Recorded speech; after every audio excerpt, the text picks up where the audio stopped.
Hey everyone, in this video, I will show you how to fix Acer laptop that turns on but shows a black screen. Alright, let's dive in.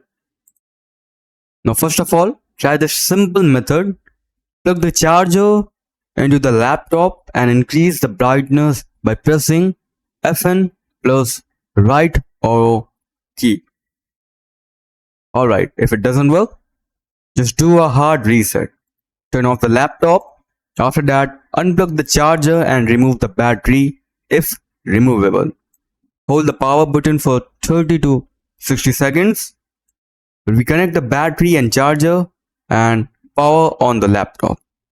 Now if it doesn't work, use the display driver reset shortcut. Press Windows plus Control plus Shift plus B all at once and listen for a beep or quick screen flicker. Now if it also doesn't work, just do a safe mode. Boot into a safe mode. Now why this works? Helps bypass corrupt drivers or startup apps. Force shut down the laptop 3 times by holding the power button. After that, on the force boot, it should enter Windows recovery environment.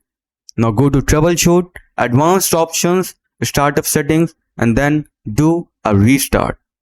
Press F4 to enter safe mode.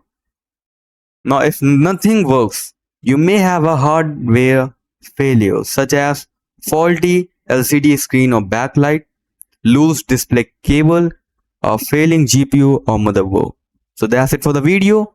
If none of the methods works, let me know in the comments. I will try my best to help you.